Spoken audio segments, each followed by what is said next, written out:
Hello everyone and welcome back into my kitchen. Come on, let's bake this thing. Alright guys, so today I am working with a cut of meat that I would probably guess that most Americans have never made or eaten before. These are pig's ears or pork ears, and I have here about 1.5 pounds and it costs $6.11. Not very cheap. I mean, long ago this used to be, you know, an off cut, a cut that, you know, most people would never purchase, but times have changed, I guess. Alright, so I'm going to give you an example, and this can smell a little bit gamey, so you really want to wash this properly. Before you start cutting it up, you want to really examine them and see if there are any hairs or anything on there.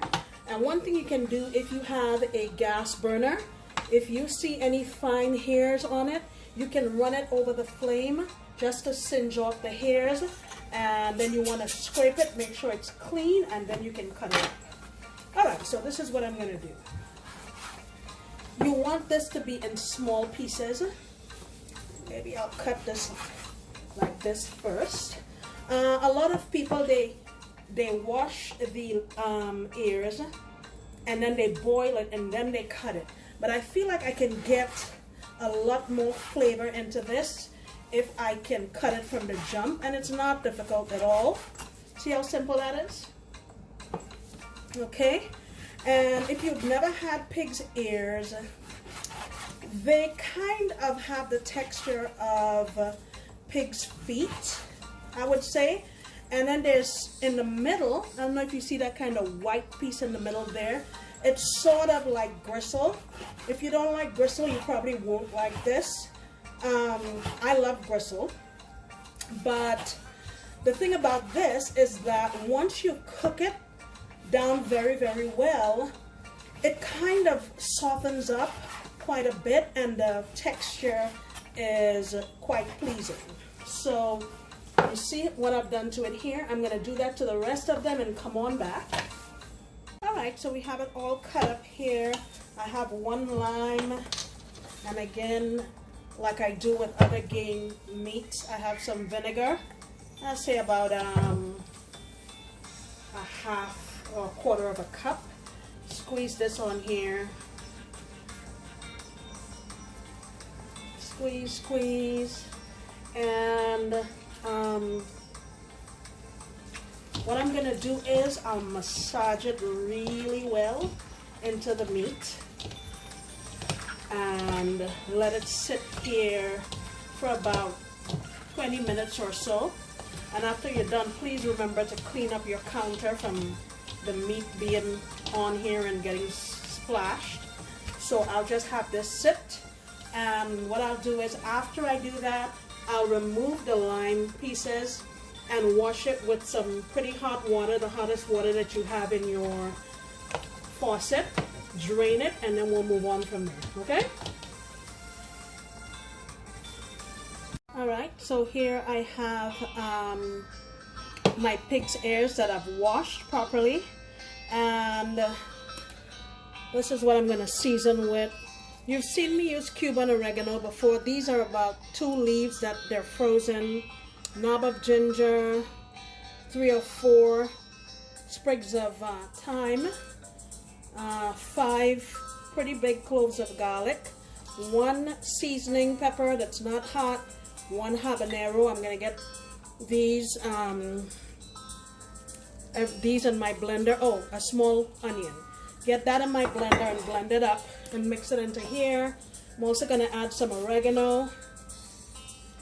I'm calling that about a half a teaspoon. I'm going to add some pimento seeds or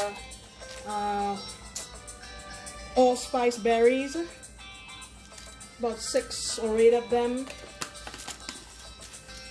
I'm going to add some Angostura bitters, calling that about a teaspoon or so. Chicken bouillon,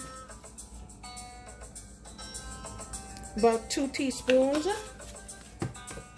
black pepper.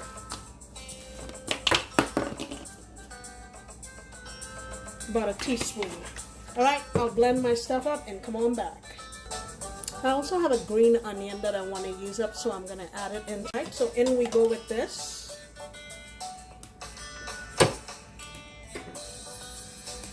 And I'm simply going to mix it around and let it stay in the fridge overnight. And tomorrow we will get to cooking. Smells delicious already. All right, I will see you back tomorrow.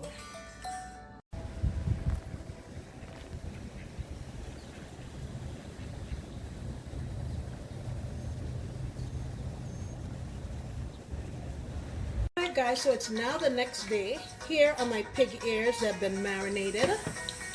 And I have my heavy bottom pan here with, I would say about 2 to 3 tablespoons of oil, just regular oil. And what I have here is just regular white sugar. I'm measuring it out so I can tell you how much. I'm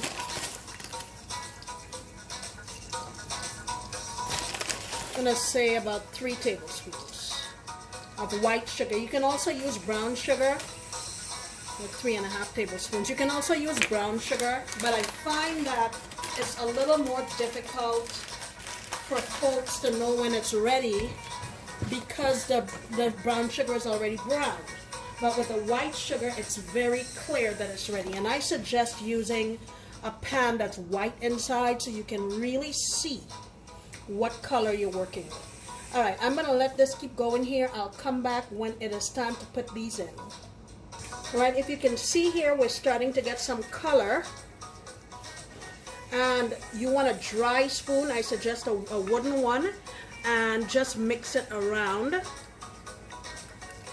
because you want to make sure that everything is mixed together nicely and you don't have a patch that's burning and another patch that's white. This is not the kind of process that you walk away from. You want to stay and keep watching. We're still chugging along here, and I don't want you to panic when you start seeing a lot of smoke coming out of here. That's what you want. You want there to be a lot of smoke, and you want to cook this not until it's black or burnt, but it needs to be sort of an amber color. And the bubbles initially were big, fat bubbles, but they're gonna get smaller and smaller. And I think this is where I want to go in with my meat. And you can do this to any kind of meat.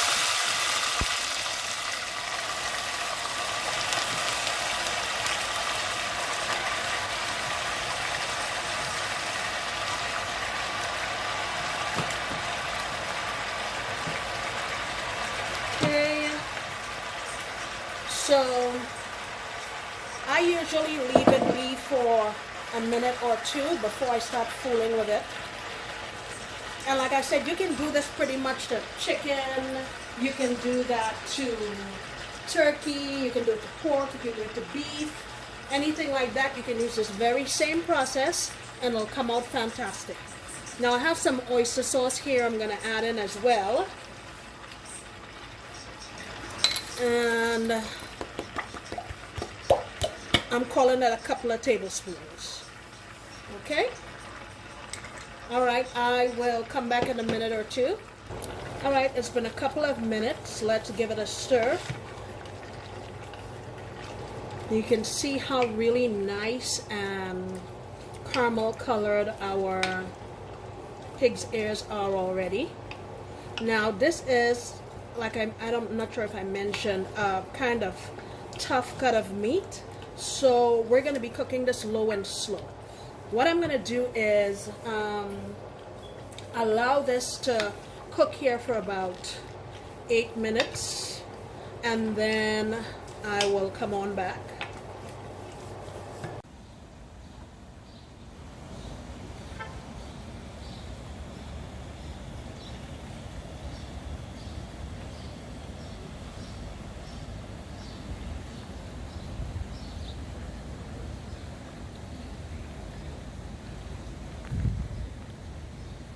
Alright, so I'm gonna put my lid on here. I haven't added any water or anything yet.